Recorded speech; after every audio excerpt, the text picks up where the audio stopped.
Video शुरू करने से पहले जरा इन तस्वीरों को ध्यान से देख लीजिए, क्योंकि आज हम इस तस्वीरों में दिख रही इमारतों के बारे में बताने जा रहे हैं। गंगा, यमुना और सरस्वती के किनारे बसा ये शहर प्रयागराज सन 1599 में मुगल शासक अकबर ने इसको अपनी राजधानी बना लिया और इस शहर का नाम प्रयागराज से बदलकर इलाहाबाद कर दिया। तब से लेके सन 1604 तक इलाहाबाद मुगल शासन की राजधानी बना रहा। इसके बाद अकबर के बेटे जहांगीर ने आगरा को अपनी राजधानी बना लिया। उसी दौरान सन 1605 में जहांगीर द्वारा खुसरू बाग का निर्माण करवाया गया। प्रयागराज रेलवे स्टेशन से करीब 500 मीटर की दूरी पर स्थित खुसरू बाग। तो चलिए हम आपको खुसरू बाग से जुड़ी कुछ रोचक बातें बताते और दिखाते हैं।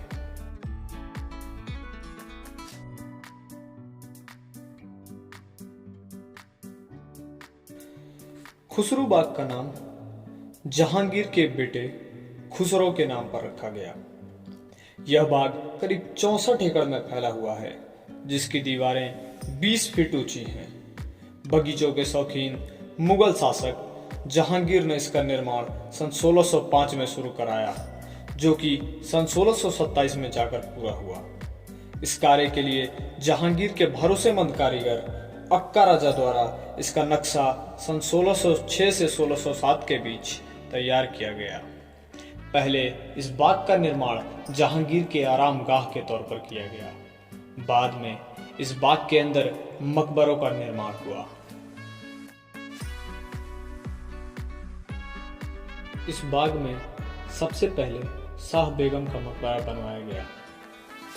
मुगल सम्राट जहांगीर की पहली पत्नी मानबाई अपने पुत्र खुसरो के जन्म के पश्चात मानबाई को शाह बेगम की उपाधि दी गई थी।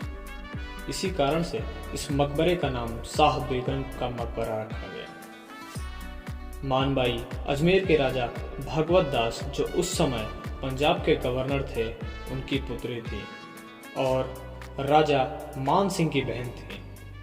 सन 1584 में उनका विवाह सलीम उर्फ जहांगीर के साथ हुआ।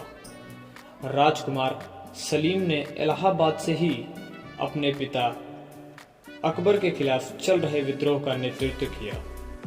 शाह बेगम सन 1603 में इलाहाबाद में अफीम की अत्यधिक मात्रा में सेवन कर आत्महत्या कर ली।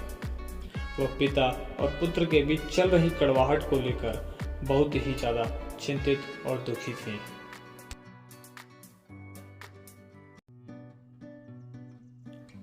अगला मकबरा है खुसरो का मकबरा। खुसरो जहांगीर और शाह बेगम का बड़ा बेटा था। खुसरो अपने श्रेष्ठ व्यवहार और निर्विवाद व्यक्तित्व के लिए जनता में लोकप्रिय था। सन 1605 में अकबर बुरी तरह बीमार पड़ गए। तब खुसरो के साथियों ने उनके ससुर मिर्जा अजीज कोका और उनके मामा अजमेर के राजा मान सिंह के नेतृत्व में खुसरो को गद्दी पर बिठाने का भरपूर प्रयास किया गया।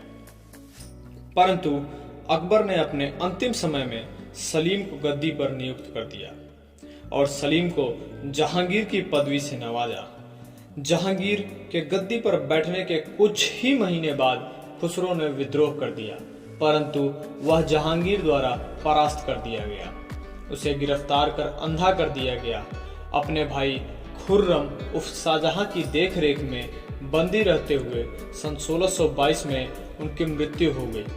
उन्हें खुसरो बाग में ही उनकी मां के मकबरे के बगल में दफनाया गया। खुसरो का मकबरा उनकी बहन सुल्तान निसार बेगम ने बनवाया था।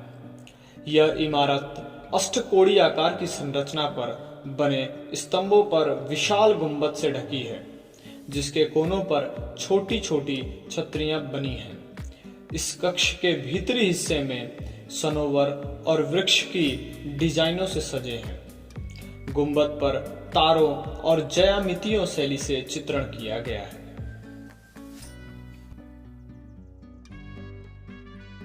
अगला मकबरा है निसार बेगम का मकबरा। निसार बेगम खुसरो की बहन थी।